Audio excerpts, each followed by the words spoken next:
So, Katie, the Bona Premium Spray Mop is the next generation of hardwood floor care from Bona. It's quick, easy to use, and leaves no dulling residue. The Bona Premium Spray Mop includes a microfiber cleaning pad and a full-size hardwood floor cleaner original formula, all in one great package. The Bona Premium Spray Mop is available at most retailers where floor cleaning products are sold and on Amazon and Bona.com. That's Bona.com. Check out Bona.com for coupons and exclusive offers. Thinking about getting your home more organized? I think you need to talk to California Closets, people. I had an amazing experience with California Closets. They took an old room that I wasn't doing anything with, and they turned it into a phenomenal closet. They can do the same for you. Visit the experts at CaliforniaClosets.com/Katie to book your in-home consultation today. That's CaliforniaClosets.com/Katie. California Closets, it's like a little slice of organized heaven.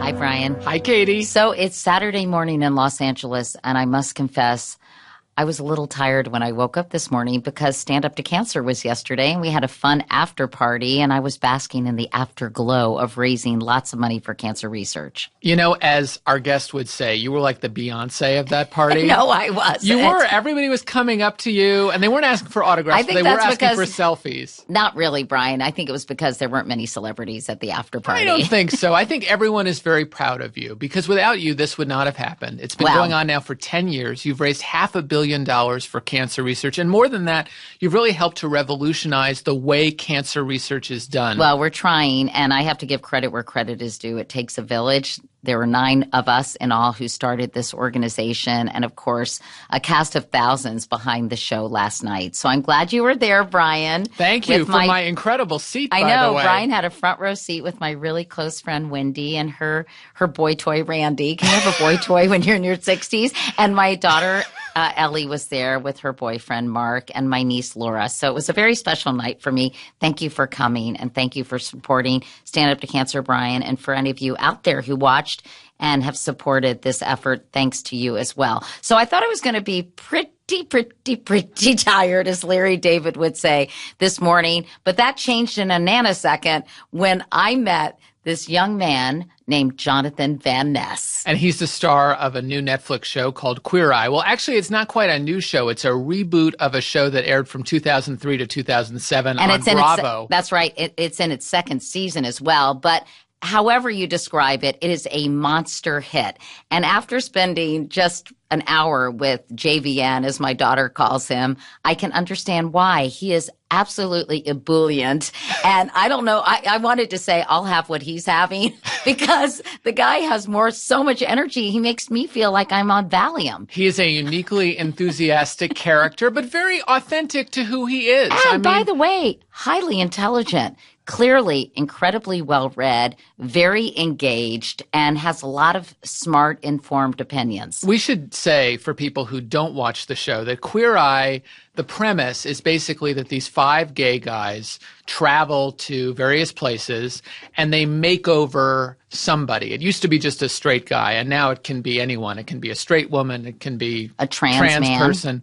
And they do more than the hair and the makeup in the house. They really help the person to kind of re-examine their lives and think about their priorities in a new way. It's much deeper than just a kind of a makeover show. Definitely. And in many ways, I think why this show has resonated so much at a time of huge divisions in this country, it is really, I think, bridging the cultural divide and showing what we all have in common rather than what is tearing us apart. And how refreshing is that? Yeah. Very is the answer. Yes, very, very. So we talked with Jonathan about everything from what it was like growing up in a small town, Quincy, Illinois, where he was the only male cheerleader, to the experience of filming Queer Eye in some very conservative places in Georgia, to his hit podcast, which is called Getting Curious. We also asked Jonathan for a few makeover suggestions for Brian. Spoiler alert. I'm perfect.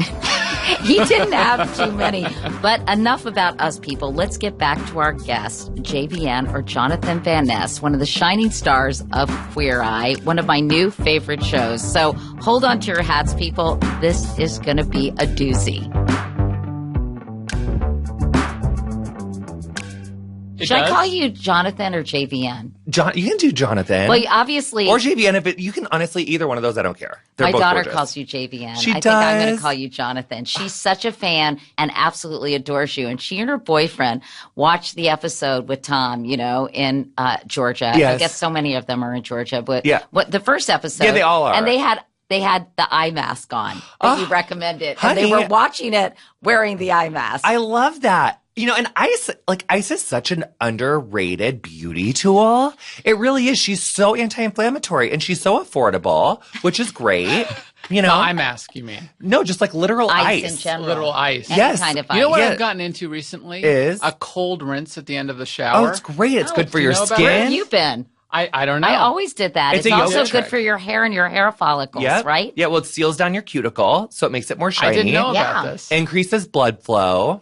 It was a little shocking at first, but now I kind of like it. And We it have cools gorgeous me down. skin, honey. Oh, well, my God. Thank you very We're going to much. talk about Brian in a minute, Oh, but my God. first I want to get to that first question. When you were growing up in Quincy, Illinois, what was your first inkling that, you know what, I'm gay and I'm cool with that? Gorgeous question. I think it must have been a Bowflex commercial, or it must have been an infomercial. Really? Yes. I remember seeing an infomercial that was for a Bowflex or a Bowflex-like machine, and my mom was in the room, and I was like, Mom, when am I going to get abdominals like that? Because I loved an abdominal, honey. I was like, what is going on with And that? you weren't looking at Christy Brinkley. I wasn't looking at Christy male Brinkley. mom. Yes. I was Yeah. like all this muscle, honey. And I don't know if I was But that could cool. have just indicated sort of vanity, not necessarily sexual, Oh sexual no, I was orientation. I was curious about that. I was like, I'm curious. And then I also feel like I was pretty clear by kindergarten that I was obsessed with Miss Universe. I wanted to watch Miss America. I was there was this really cute girl on Barney that had this little fringe. I was obsessed with her fringe. But then the other little boys that I was in kindergarten with, I definitely just wanted to push them down and then run away and be like, You were the youngest of four. yeah. Mhm. And how did your parents react to your gayness early on? I think my dad was very, very troubled by it, very, very worried by it. I would play a lot of dress up with my cousins at their house, and I remember him walking in on me in this fierce velvet evening gown with a big puffy gold sleeve, and he had a literal nervous break. He was it was. It was How a old thing. were you at I was this point? 5. Yeah, I mean, it was and then I couldn't play dress up after that, but then my aunt would kind of still sneak me to play dress up, but we really had to cushion the potential arrival times of my dad, nothing too extravagant if I really needed to get out of it in a hurry. So did that make you feel shame?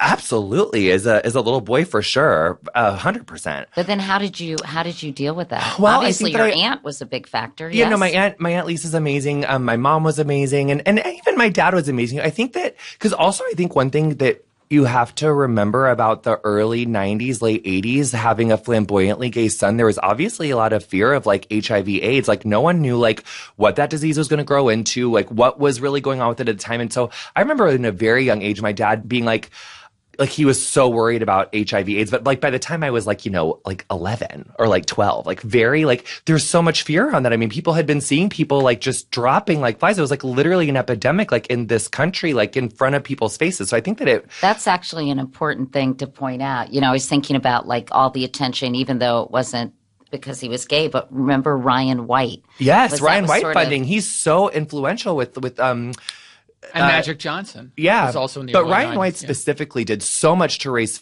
awareness and funding. Because I mean, one thing that people really don't realize, and this is insane, Ronald Reagan was the president in this country for 8 years, and over 100,000 people died. Americans died before he even uttered HIV/AIDS, which wasn't until 1987. And then this current president eulogizes this president, and all these people think that Ronald Reagan was this amazing man. He presided over one of the most intense, the worst health epidemic in this country's history. And because of the people that were being affected by it, did not move a muscle. And in 2018, an entire party still looks back at him as he's the model of a good president. I cannot think of two people who are more falsely looked up to than the Reagans. Really, really, really bad. Do you think he did anything that was admirable at all? Maybe economically people can make a case for that. But I think, especially when you think of their relationship that they had with, Rock Hudson, or was it Rock Hudson? Rock Hudson, they that were whole thing, close too. and that personal plea to Nancy Reagan, and she I mean, it's really very heartless, like how they treated a whole gay community of people that were dying before people's eyes and being very vocal about it. And I mean, they really, his administration, like, worked tirelessly against HIV research. It's interesting that there wasn't actually even more outrage on the part of the media toward the Reagans for and not even recognizing it. Like, as me as a gay man, as a 31-year-old gay man, every time I have to hear a Republican senator or the president or anyone really praise the Trump administration, I think that's one thing that we really look over is what his administration did to this country and what his administration did to the health of this country. You mean the Reagan administration? Yes. It's so interesting as people deify Ronald Reagan. It's not as Good word. It's not as though they didn't know. Because Ronald and Nancy Reagan, of course, lived in L.A. and had lots of gay friends. And a number of people Nancy Reagan was close to were actually dying of this illness. But wasn't she influential, though, in getting her husband to recognize AIDS? I mean, finally. Maybe she was, but I still think that I actually don't know. That's a subject of some debate and controversy. And even if she was, that wasn't until like 87. Like, this was going on in America by like 81. It was like a known thing where he was president. I know that you've gotten very political, or perhaps you've always been very political. I always have. I come from a broadcasting family. No, which is great. And we're going to talk about the current state of affairs in a moment. But I just had to light the Reagans on fire first. I just want to talk to you first about so growing up. So you said eventually your dad was very accepting, but you never really quote unquote came out. You were sort of always out. Yeah. I think I started answering yes to the question by the time I was in like 5th, 6th grade. And what was that like? Because again, this was way before there were LGBTQ clubs in high schools all across America, that this generation is incredibly open. So that must have been really hard. There was a lot of like really terrifying moments. Like Matthew Shepard was a time when I was really, really I know the Shepards very well, and I covered that story. Yeah, I mean, I remember when Matthew Shepard was killed. And should we just mention for people who don't remember, Matthew Shepard was a young gay man in Wyoming who was brutally murdered, beaten to death, and strung up like a scarecrow. And it was and lured out of it was really like he was lured into the situation. It was really one of the most evil, craven, disgusting acts. It's when I learned the phrase hate crime. Yes. Actually, that's when it sort of infected. Exactly. But people would say to me as that was in 1997, so I was 10. By the time I was in like 6th and 7th grade, like that was a very common thing to be like, you deserve to be Matthew Sheparded. Like that was a thing that people would type. That was that people would say. Like, he was used as like people would say that out loud to you? Yeah. I mean, I couldn't take like 5 steps in junior high school without someone like, just saying faggot, screaming faggot, putting their hands on me. Yeah. I mean, it was like very, very scary, but I always had like a really tight circle of friends. I was going to say, you must have, on the other hand, been incredibly popular because you're so charismatic and fun. Popular in the sense that everyone knew me because I stuck out like a sore thumb. But I had like 4 friends. And what were those friends like? Always like amazing personalities, like very supportive. My best friend Emily, was really close with her in 6th grade. I still post about her a lot. We do stand up together. She was really important to me growing up. She was probably the most important person to be growing up, actually. So were they quote unquote outcasts like you? No, my friends always had like a way of like, I had this other friend, Kim, who was like the prettiest girl. Like she was like the prettiest girl in junior high and high school. And so Thank we were God really, for Kim. Yes. So we were good friends. So she was kind of in there, and like Emily was kind of in there. And also, people who used to not make fun of me I remember being called stuck up a lot in junior high and high school. And I think that's because I had my chest was always out. Like my chin was always confidence. Yeah, like my chin was always up. Like I think I've always been able to master the art of like faking it till you make it. Like even if you are not feeling it, like I can at least convince like other people that I am. I really admire the fact that you just like embraced who you were at a very young age when people are so insecure and doubting themselves and kind of figuring themselves out. You were the only male cheerleader at your high school, and you were kind of loud and proud about it. Yeah. And I didn't have another way. How did this confidence survive all of the bullying and insults? I mean, I think if I were in your shoes, it would have just, I don't know whether it would have literally killed me, but I would have been certainly very insecure. I'm a very passionate person. So like the Today Show, for instance, every morning. Like, there was like little pockets of joy that I was just like obsessed with. Like, I love the news. I love to read. I love Pop-Tarts. I love powdered donuts. I love figure skating. I love gymnastics. I love to read. Like, there's just so many things that I love to do with my time that, like, I also in 8th grade, I made this like huge Post-it countdown thing with like the number of days till I would graduate high school based off if I graduated in my senior year, which I ended up graduating a year early. So I always knew that like eventually I would get out of there and like it would be better. You knew it gets better before they did the campaign. It gets better. Yes. I was like, you just got to get out of here, girl. Just and like, it must have been your parents too, helping you kind of. Definitely my mom. Like my mom, like is, you know, I think we had like a lot of very like, you know, strained times as a teenager, but she definitely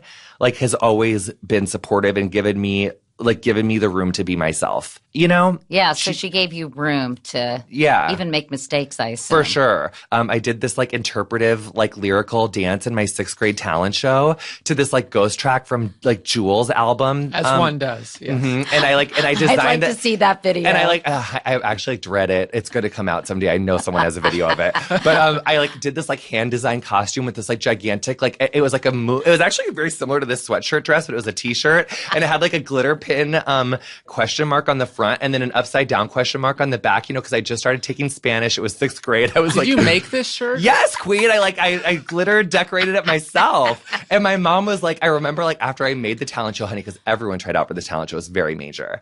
And so when I made it, my mom was like, if you do this, like you will never, like this will always be like your kind of thing. And like you'll never like escape it really. And she's like, I'm gonna be there. Like I want you to do whatever makes you happy, but I just want you to really be sure. And I was like, fuck you, bitch. I'm doing it. Like it's gonna be fierce. Like you will love it. I hate you for like even doubting me. Like my arabesque is gorgeous in the opening position. And so like, how was it? How was it received? Amazing, honey. It was amazing. Well, actually, I remember when I actually did see it. It was your Little Miss Sunshine moment. It was my Little Miss Sunshine. But when I did see video the first time, I was like, oh, like in my head, I was really giving you so much more Christy Yamaguchi realness. Like the jumps were higher, the twirls were tighter, the leaps were much less bent-legged. But in my head, it felt great. It felt great. Now, did your dad show up for this? Yeah, I think my dad and my stepdad there. I had a very cool, like, co-parenting. Like, my mom and dad, like, they got divorced when I was young, but they really co-parented, like, very much with my stepdad, Steve, who was amazing. So I got very lucky with, like, my parents, like, divorced very well. Like, you were super lucky, I think, in so many ways in terms of your family situation. What about your siblings? I'm just curious. How they're so cute and good and fun. Yeah. They're really reproducing a lot and very well. Are they still in Quincy, Illinois? Yeah. Mm-hmm. Well, actually, my one brother just moved to this other town in Illinois. Like, I know the name of it, but for some reason, I feel weird about saying it. I'm like, I don't want everyone to know where my brother lives. I don't know why that's okay. weird. You Is can that weird? maintain his privacy. Do you know what else it is? It's like sometimes like I'll randomly like be like, Kim Kardashian got robbed in Paris. Like, stop telling so much about where your family lives. Like, even though like they don't have fierce jewels, like they've really, it would be like a RAV4 or like a car, you know, maybe some nice TVs, like some, you know, like a nice flat screen, but not. Well, actually, it's probably fine. He lives in Peoria, so that's gorgeous. Oh, yeah, they're not, no one's going to rob my brother. You can wonder how Queer Eye is playing in Peoria. Yeah. So obviously, Quincy, Illinois. So, but he lives there, but I have 8 nieces and nephews. Wow. Of a lot of that's nice. Children running. Well, I'm really excited for them to all be like old enough for me to be like, you know, put on your shoes and let's go to a movie. I can't deal with kids when they're so little. Like it really stresses me out. Yeah, I understand that. So much chaos. I like when kids get a little. I do not like newborns. I really like them when they're like put on your starting socks and shoes. Yeah. Yeah. Anyway, you like them when you're like 15, 16? No, I like them when you can kind of interact with them and they're not just sort of blobs. Like yeah. My sister Kiki loves newborns and she said they're like hot water bottles, but I have just never felt that way. Anyway, so obviously Quincy, Illinois, you were too big for that town, clearly. Even though you probably have great feelings toward it because of your relatively happy childhood. But then you went to Arizona. Yes. To move on. Yes. I left Quincy as soon as my little gay feet could take me. And I went to Tucson. I went to school there. But, you know, really, I always wanted to do hair. And so I think I really was just kind of doing that to, like, appease the fam. Yeah. You didn't want to go to college? No. But you're so smart. I'm surprised. Well, Well, I did want to go to college because I wanted to get out of Quincy, but like this was the kind of college student I was. I signed up for astronomy because I thought it was astrology. And so like I was like, wait, where is the Aries? Where is Speaking the of the charts? Reagans, Where is yeah. like Professor McGonagall? Where is like I was just like wanting more of like a Harry Potter experience. And In Arizona? Well, just I just wanted college to be this like magical, cute time. I didn't realize that you had to like work so hard. Like it's hard. College is like literally hard, you know? I'm going to put that on a pillow. I don't think kids realize how hard it is to like self-discipline and stuff. But you stayed there. Only for a semester. I got a 1.7. Oh. So you dropped out after one semester. Yeah, because I only got a 1.7, so I got kicked off the cheer squad. And then I was like to my mother, I was like, oh, I totally did great. I was like, I got a 3.2. It's great. I did great. Just give me a plane ticket. I'll go back. It's great.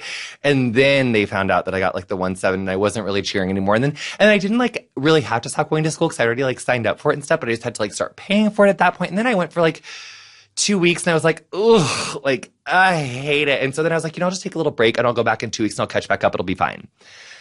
That never works. Like, I feel like that's a recipe for just not finishing. I agree. Mm-hmm. I agree. So Yep. then you decided you were going to go full throttle into being a hairdresser. Yep. And I did the FAFSA route. I got the gorgeous grant. I got because like my family was like, good luck, queen. And I was like, great.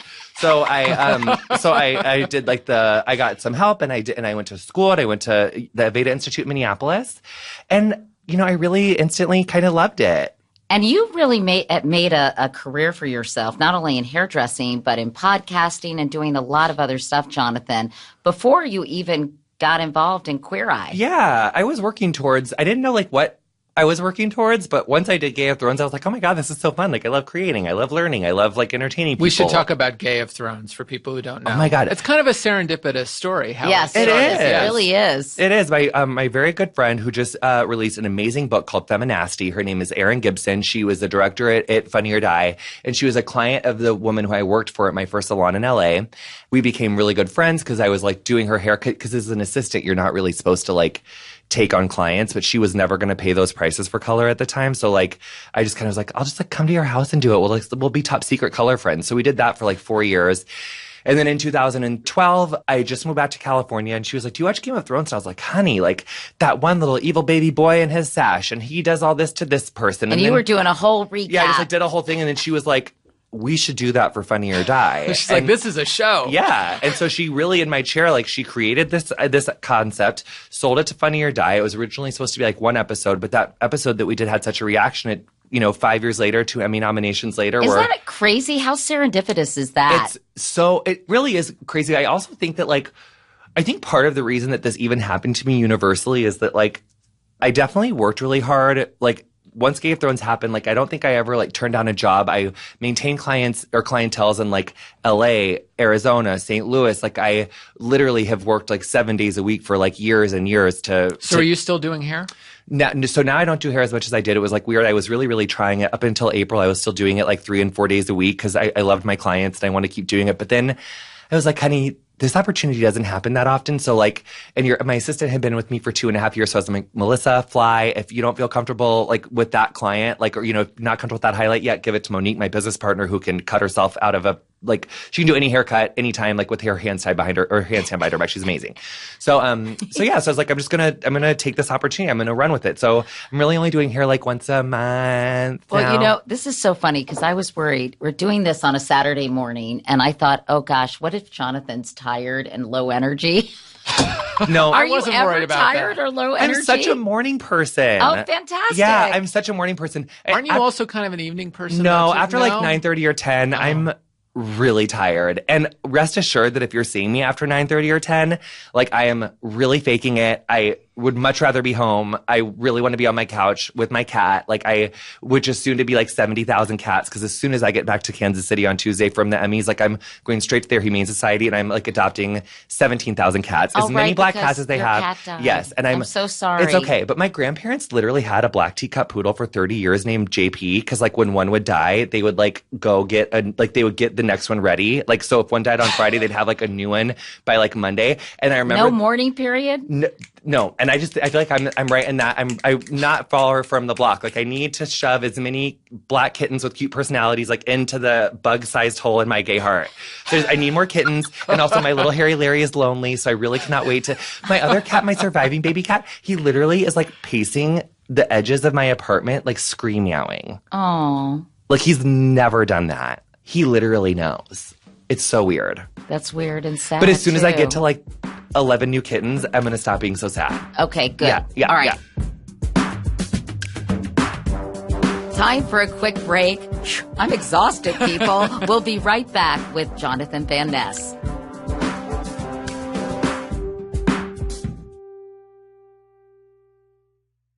Brian, you never have to overpay for quality clothes anymore, as you've done for years with Everlane. Everlane only makes premium essentials using the finest materials without traditional markups. And since Everlane sells directly to you, their prices are 30 to 50% lower than traditional retailers. Everlane's clothes look better, Katie, as you know. They cost less, which I know really appeals to you, and they last a lot longer. You think people are getting the impression I'm cheap? Flinty, a little bit thrifty. Frugal. I prefer frugal. Well, Everlane's essentials include things like their wonderful Cotton Crew t-shirt. I love the Cashmere Crew. I like the 100% human tee. I could try a slim fit jean, but I don't think that that's really appropriate to me. So maybe I'll try a straight fit jean instead. And you could even try the day heel, which I really love because they're comfortable, because they're not too high. And the day flat are really cute and sassy, especially with a pair of slim fit jeans. Good to know, Katie. Right now, you can check out our personalized collection at everlane.com/Katie. You'll also get free shipping on your first order. That's everlane.com/KATIE, everlane.com/Katie. Support for today's show comes from Thrive Market. It's an online marketplace that's on a mission to make healthy living easy and affordable for everyone. Just pay a $60 annual fee and you get access to thousands of the best-selling organic foods and natural products at 25 to 50% below traditional retail prices.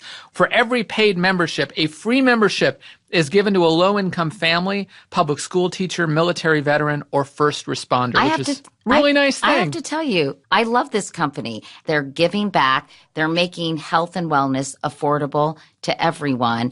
And I love the idea of just having one destination I can go to buy all my healthy products. Yeah, doing well for you and doing good for the world. They call these double bottom line companies, and I think they're really inspiring.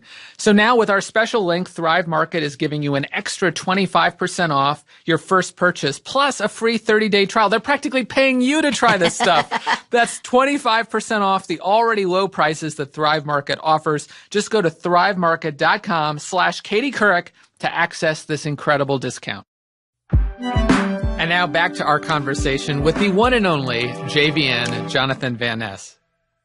Let's change the subject because I want to talk about Queer Eye. I mean, then later I want to talk about your podcast because I think was so smart of you to do that too. And all roads seem to lead to this incredible opportunity that you're having right now. First of all, I love the show. Thank you. I really do. And I love all of you for different reasons. And I think the show has so much heart and it's so seemingly authentic. Obviously, I think actually the editing is really fun. Kudos to whoever does that and kind of does those interstitial moments of people dancing or doing fun things or, speeding up the clouds. Well, I think it's really well done. Our showrunner, one of our executive producers and showrunner, her name is Jennifer Lane, and she has so many of the qualities that my stepdad had that made me the best version of myself in my relationship with him. And I feel like she does that too. She really lets us all be ourselves, but she just creates an environment for us to really connect and care and be present and be passionate because she's really passionate. That's great. And all five of us are so passionate. I'm glad you're giving her props because so often people behind the scenes and aren't our giving crew credit. Is so Thank you, incredible. Gianna. No, our crew really is though so truly incredible. None of the five of us would be able to have the impact that we have without the people that work so hard to get us there. And it has been such a village that has created this. And I do really feel like it is authentic. I feel like what you see on the show is really how it is. I mean, there's really never a time where it's we loved that, but can you be more emotional or we never do that. I almost can never think of a time where we shoot something twice. So even if someone missed something or an angle was wrong or something, it's like they'll just scrap that and or you they'll just figure it out. Yeah, or you just like move on. And so it feels like a very organic experience making the show, which I love. For people who haven't seen the show, they may have heard of the first iteration of this, Queer Eye for the Straight Guy. Mm-hmm. This new version is just called Queer Eye because it's for everyone. You're not just working on straight guys. What do you think are the big differences between that older version of the show and this one? I mean, I remember in one episode somebody said the first Queer Eye was about tolerance and this is about acceptance.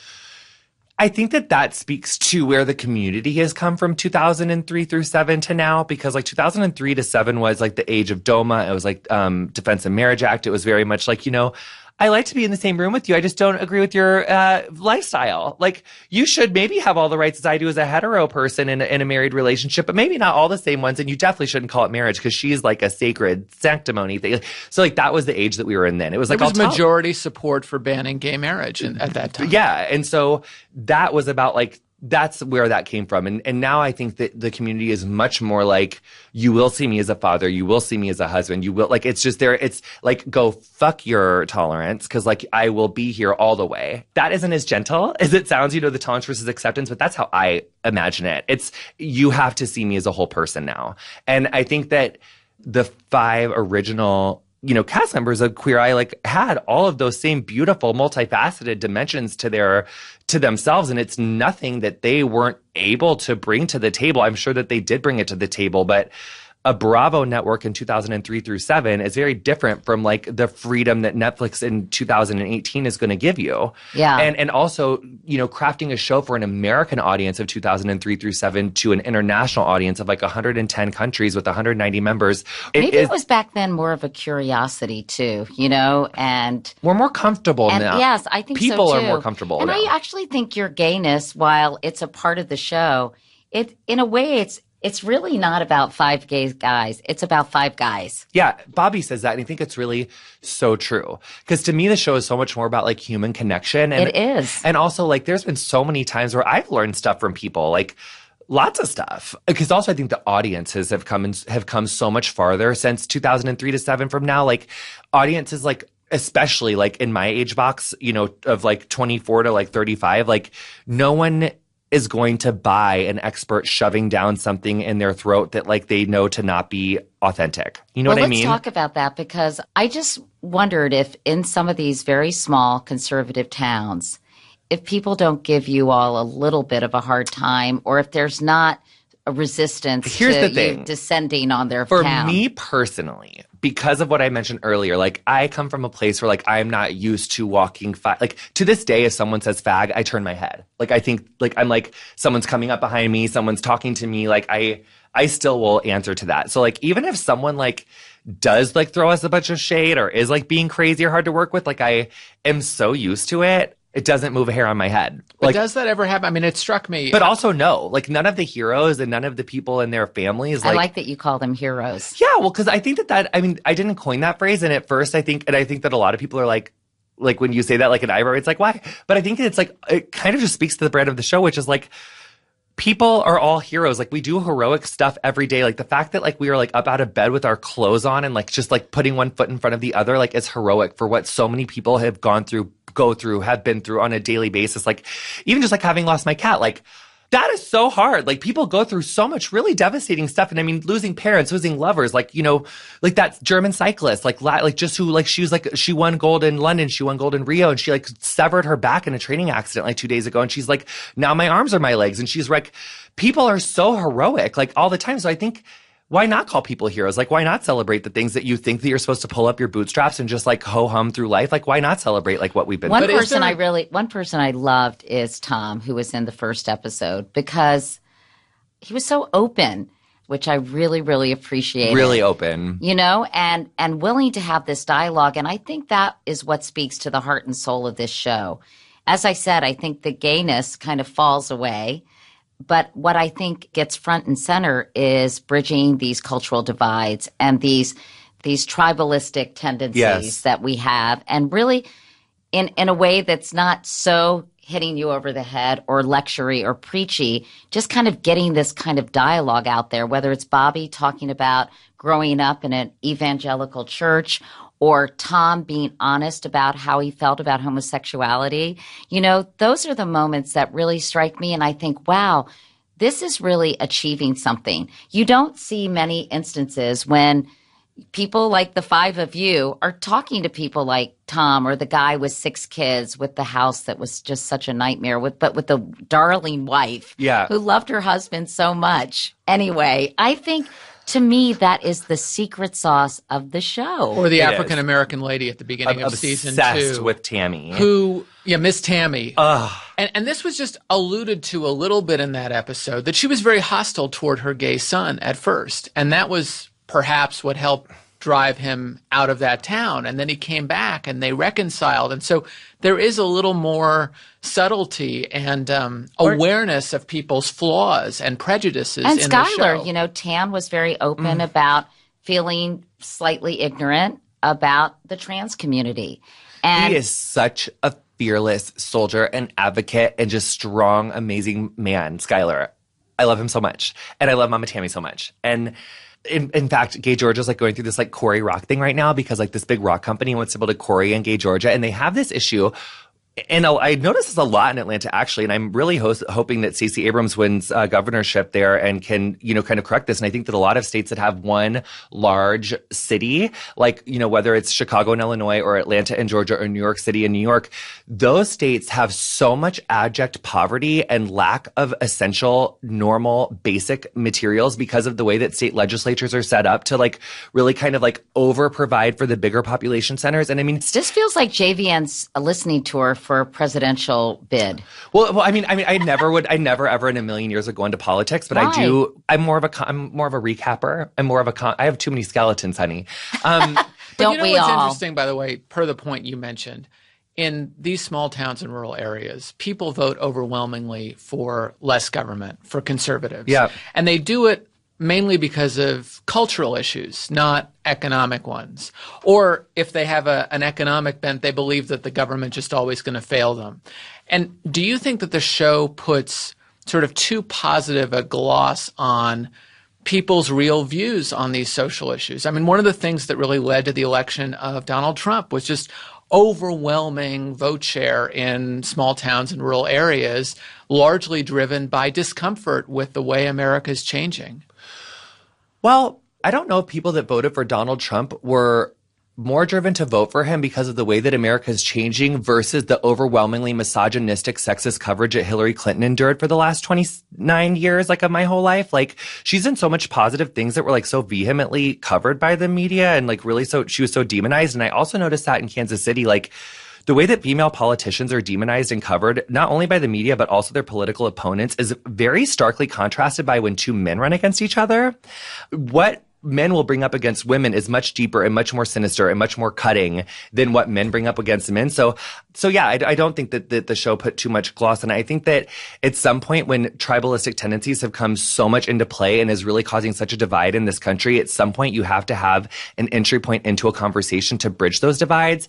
And when CNN and Fox News is so polarized and is really writing so much for headline and for clickbait and not about really educating people or really trying to teach people to critically think, that's an issue. So I think that, yeah, I don't think that Queer Eye put too much of a glossy thing on. And also I think it's important to remember that a lot of the people that voted for Trump, like, I think that Hillary was a little bit correct, and some of them are deplorable in the sense that they're racist, sexist, misogynist, xenophobic. There's also a lot of really good people like Tom, who I would assume would vote for Trump, that aren't misogynistic, aren't sexist, aren't xenophobic, are actually good people who have really been left behind and don't have a way to critically think or figure out what their new role in this new technology is. You know, because coal mines are closing and now it's more tech, and these people have legitimate needs and concerns, and they don't know how, they literally don't know. And they've completely lost faith, I think. Completely lost faith. Washington And people have, and also people have given up on them because in the media and Republican parties, like, when you see these ads, you would think that like Claire McCaskill is ushering in like ISIS into the country to like take the guns from everyone. I mean, it is so fear-mongery and so crazy and just so far out of base of like what is really going on. I mean, Claire McCaskill has been a really good senator for the state of Missouri. She's worked really hard for people in rural communities. She's worked really hard for disadvantaged people. And the way that she's portrayed in political ads, I've really noticed in Kansas City, it's crazy. The extremes, I think, have taken over, and I think it's also dangerous to generalize about Trump voters in the first place. I think Jonathan makes a really good point. You cannot say this whole swath of people voted for him because of X. No, absolutely not. And although some of them do suck. Like the deplorable thing, like there was a piece of that was true. But anytime you're making like huge, gigantic, blatant statements, I do think that it's like a little bit of an ish, but also to the point of like, did Queer Eye put too glossy of a cast on conservative people in rural areas? I don't think so. No, because what are you going to do? Like have the five of us come to someone who's like extremely homophobic and be like have us be in like unsafe situation? Like you're obviously not going to have us like make over someone who's like unsafe for us Having to said be that, around. do you think they put on their best face and that some of it belied some of the undercurrents of racism, sexism, misogyny, homophobia? Maybe with people who were like in locales where we were, like the one with Joe Galwa where we were doing that like stand-up thing at that like Rotary Club sort of place. Like when we were actually there, like I didn't realize like how crazily people were looking at me. Like it didn't occur to me at all. Like there was one guy when you watched the episode? Yeah, then I was like, holy shit, like that guy was really being an asshole. And there was a lot of stuff going on, but it didn't, I mean, cause like I said, it like goes over my head. I'm too busy being fabulous to notice. That should be the title of your book. I like that. Every time you say something like that, I'm like, I'm putting that on a t-shirt. Yeah. So, and also I think that most people are good at heart. I think most people are. I do think that media today is dividing people because you do have an alternative universe depending on where you're getting your news and information. Totally. And then it just feeds your sort of worst impulses to as President Obama would say, manufactured outrage on both sides. Yes. I think Fox and CNN are the biggest offenders. Because when I watch CNN... What about MSNBC? Don't watch it, so I don't know. Sorry about it. Rachel, I love your haircut. I just never had that channel. Don't care. But as far as CNN and Fox, it's over and over and over and over and over. It's the exact same thing. And I'm like, with all of your money and all of your resources, like, can you not go to Yemen? What about the cholera outbreak? 300,000 people. This is the problem, Jonathan. When they start covering those things, ratings go down because people want to watch the reality show. And it's far more expensive to cover. I mean, so you get better But can't you give me but can I get moments? Can't we diversify a little bit? Like, can't we move a couple doors down? It was interesting because I was talking to a friend of mine who works at MSNBC, and I said, oh, gosh, there must have been some relief about the Thai rescue because at least it was a moment to depart from Trump 24/7. And she said, we didn't even cover that. So I think it's become so just political centric. But at some point, like, doesn't someone need to be the bigger person and take the hit and see if people actually choose a better source? It's all about the money. But wouldn't that be interesting though if someone could give me like a Reuters or an NPR moment, but in a capitalized network and see if that works? No one's ever tried. I think probably they have. Dateline kind of was like a moment because I have to say, Soledad O'Brien's coverage of that Jonestown documentary in like 2011, I still think about it. Aww. So good. So, I mean, I do think that Fox, I wouldn't know enough about to say this, and I think I could also go out on a limb enough to say that they never do good stuff, but CNN does do good stuff sometimes. I mean, they do good investigative journalism sometimes. I do feel like that Soledad special, she brings the heat with CNN. I love that. Also, Sanjay Gupta, we love him. But I do think just the way that it's laid out, I think that the whole like ratings machine and how that relates to news and what that's doing to our country, it's like, if CNN's going to sit and call Donald Trump like not fit for presidency and not patriotic, it's like, what is, because like my stepdad always said, if you're pointing at someone, calling them something, like you got three fingers pointing back at you. So I think that we all have a hand in this and we all could make this a little bit cuter. Can we talk about this medium for a second? Yes. Cable news. Love podcasting. So you do another podcast in addition to Gay of Thrones. Yes. Called Getting Curious. Yes. Well, Game of Thrones is a web series. That's a web series. People That's cannot, not but a also I'm sorry. Okay, let me do that. no again. shade to you though, honey. People do that all the time. People like don't know what the things are. A web series is like a video on the internet that's a series of videos. I'm sorry. And then a podcast is when we're here with these gorgeous I really microphones in our screwed up. face. Okay. No, but it's like, but lots of people do. But Yeah, also go ahead. tomato. Yeah, it's fine. It's Okay. fine. Tell me a little bit about how you got into podcasting, what you think of the medium, and sort of what the point of your show is. So I was inspired by Aaron Gibson and Brian Safi because they have another amazing podcast called Throwing Shade. That was the first podcast that I ever listened to, and I was like, fun. I got lucky enough to assist for this photo shoot that Annie Leibovitz did in like a long time ago with an old boss of mine. And what I learned from her that was so interesting, because when you think of like photography and fashion and print, it's a very curated, very produced world. Her whole phase that she was at least going through then was that like if anything even felt like it was bordering on too produced or just too like forced, she was like, oh, I hate it. Get away from me. Ugh, like hated it. Like that hair is too done. That shirt's too fucking done. Like it's all too done. She hated it. Like it just had to be very like raw and real. And I loved that about her. So Annie? yeah. Because that's so unusual if you look at her Vanity Fair work. And that phase though that she was going through, like this like 2011 phase, it just needed, and even if it does turn out looking really produced, like she needed the set to feel like just very like undone. Like having been there, it made sense. I guess as someone who like wasn't on the set, I can see how that wouldn't make sense. But the point is that in getting curious, when I started doing that, I was like, I don't want any sort of like reoccurring segment. I don't want any sort of like bells and whistles. I just want like the same song to start every time, and then me and an expert to talk 30 minutes. Sometimes it works. I can't stop talking to learn about something. And I just like didn't want anything like too produced. I just wanted like a natural little combo. Tell me about some of the episodes. I know you did one on the Middle East, for example. Yeah, I've done 2 on the Middle East with the professor of Islamic history from UCLA. His name is Dr. James Galvin. I love him so much. He's so smart. He's lived broke it down? Yeah, he broke it down. And he continues to break it down. He's someone who I will definitely have back because he has such a wealth of knowledge. And I think that Middle East politics and Middle East history is so confusing for like a gay kid from Quincy, Illinois. Like, how do you even break all that down? So I've done one on like psychobiological approach to couples therapy, which is short for PACT, which is invented by Stan Tatkin. So I interviewed him. He's my incredible. God, you're like making up for dropping out of college. I am, but here's the thing. I can't fake interest in something I'm not interested in. So you take a topic that you're really interested in, and you figure out who the right person to talk to is about that, and you just talk to them. Yeah. And you try to learn as much as you possibly can. And then before it was a success, I used to have to like cold email like 20 and 30 professors of like Bees. anything. Yeah, like to and like Entomologists. to Or is yes, it etymologists? yes, etymologists. That's what it is. It's fun now because it's like it's easier to produce now because now people know what it is, which is fun. Well, let's talk before we go about Brian because I thought I'm going to ask Jonathan to kind of, if he had to make over Brian, what would There's he so do? much. Where would he even begin? Honestly, I think you are such a handsome boy. You have very beautiful skin. You got great hair. I love your outfit. I thought you looked great today. Really? Wow. You wouldn't Yeah. like do anything Katie's really with his hair? Put disappointed. some product in it, Maybe, or kind maybe of? it's a I little- mean, put a he's little so pomade in her to like conservative, chunk it up a little Jonathan. bit. I also am curious if you had like a little bit more stubble. Like I wonder if you had like a little bit more like bad boy stubble. Like I wonder a what little his more story is. stubble. Well, I could grow it out for a couple. Like of I feel days. like if you had like a few more days, like you'd be serving like a little bit of like David Muir like realness. You know what I mean? Like you'd be, David, like, Are you I'd have to into work David out Muir? for about 2 years. I mean, I would be curious to see what you looked like if you were just like going to Whole Foods. Like, what do you wear if you're just like going to the grocery Pretty store? much. This Yeah. is pretty much Brian it. No, pretty in that much case, I would wakes say that you up need like to like. this. I want you to get if I could not to say the name of my podcast in sentence, but I would love to see you getting curious about like what's your athleisure look, what's your like comfy Like a casual polo look? shirt. What if you ever went to go play tennis or something? What would you wear? I can't would wear actually that. like Jonathan to take a crack at my husband, John.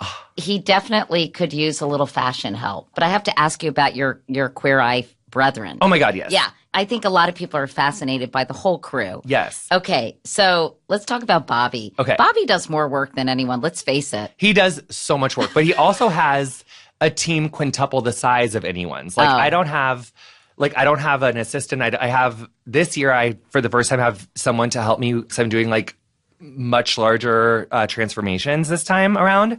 I'm getting much more into like color and stuff, but Bobby does do so much work. He is incredibly passionate and incredibly committed. But again, I really like him. no, I love him. When we got cast, when I first met him, he was someone who we immediately were really close. He knows every single like dark secret about me. He knows everything about me. He's like one of the most trustworthy people I know. I love him. He's so funny. He's really, really genuine. He's a really, really hard worker. Like I absolutely adore him. And his background is sort of similar to Yeah. yours. Well, our biggest beef is that Illinois people make fun of Missourians for driving, and Missourians make fun of Well, actually, really what it is Missourians get made fun of by Illinoisans for their driving, and then Kansas people also make fun of Missourian people for their driving because everyone knows that universally Missourians cannot drive. And that's just for me coming from a border town. Like, that's just, there's no shade there. It's just... Why can't Missourians drive? Because they don't have a driver's ed program. Like, your parents teach you how to drive. Seriously? Yes! All right, let's talk about It's tan. a thing. Obsessed with Karamo, obsessed with tan. Tan I love so much. I want to Should we introduce what these people do for those who don't know? Tan is the clothing fashion guy. Bobby is the home makeover. Tan and I's main goal in each other's life is his goal in my life is to teach me boundaries, and my goal in his life is to take them all away. So, there's always that gorgeous friendship. I love his hair. I love his hair so much. Very particular about his hair, but I love him so much about it. Is that a natural gray or does he? Yes, queen. You cannot buy that color in a box. I think honey. it's really pretty. So I natural. wish my hair would so look like stunning. that. I'd like so to go beautiful. gray. Should I? No. My mom and I grew hers out, and if you ever wanted to, because you're so light now, it wouldn't be. Because my mom and I grew out her color. It's the best decision we ever made. She looks amazing. She looks amazing with her striking. I'm just afraid hair. mine's going to be sort of nasty, salt and pepper. Every time I mention it, all my friends say, "No, you'll look too old." I think silver hair is stunning, and I think that it's very underrated. And can you make it look whiter if it doesn't come in? Yeah, you can do a little gloss. Color? You can do a semi-permanent gloss that's got a violet base to counteract any yellow in it to brighten it up as much as possible. All right, well, we'll discuss later. Yeah, but I also love your color the way it is. She's beautiful. Thank you. All right, let's talk about Anthony. Love Anthony. Such a hard worker. A really, really just true He's friend. got a rockin' bod. Solid person. Really rockin' bod.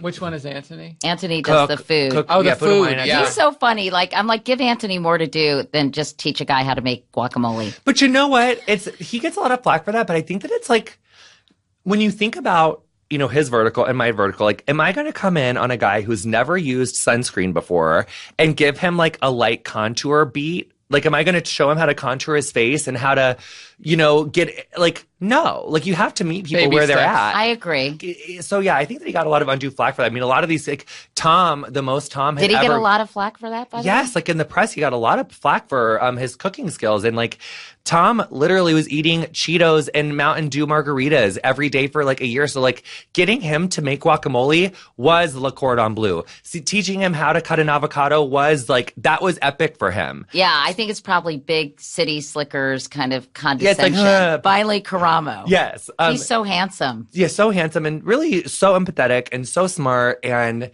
really, really caring and just, a really good guy. I cannot say enough good words about him. I love them. You guys have all made a big mark for each of your careers. Do you guys get competitive? Really? No. I think all of us really kind of operate by that law of abundance versus the law of scarcity. I don't think that when any of us gets something good that happens to us, I don't feel like any of the rest of us feel that takes away an opportunity for the rest of us. So I really feel we do operate from a law of abundance space, and it doesn't feel jealous at all. We are so happy for each other, and really, I mean, they come to a lot of my stand-up shows. They post we post each other's stuff. We're all really supportive and really love each other. How is your stand-up career going? Oh my God, it's been so fun. I was, when I first started doing it, I was kind of coasting by on oh my God, everyone loves you so much from the show. You're a new kid on the block, so you can kind of almost just get up here in heels and dance around and everyone will think it's funny. Lately, I'm more oh my God, you got, this is an art, this is a craft. I got to get it together. I'm so I'm really working on my act. It's fun. What are you performing in clubs? Yeah, clubs, stand-up places, and it's just fun. It's a whole new medium. It's a whole new art. I feel I haven't been this passionate about learning about something since I started doing hair. So it's a whole new medium for me to get into and kind How of are you learning about it? Are you taking trial a master and error, class? honey? No, trial and error. I'm getting up. I work a lot with my friend Kyle, who is coming on the tour with me, the Hotels.com tour, and she'll come to all of my all the comedy shows, and we're just spitballing a lot with each other and working a lot with each other. It's really fun. And talking about your life and your life experiences. Yeah, is that I'm more what of a you're storyteller doing? than a one joke than a one-liner person, but I work in some good one-liners throughout, but those are always pretty meta. I don't really plan those ones out too much. Like you have today. Yeah. Well, I'm so happy for your success. Thank you so much, and Katie. thank you so much for doing this. Thank you Really so much. nice to meet you. So nice to meet you. Katie's Thank you still so a little much. upset that you don't want to make me over, but that's Hey, honey, okay. you brought the heat today. You look great. Not your fault. Thank you. Thanks so much for having me, guys. Thank you, Jonathan. Yes.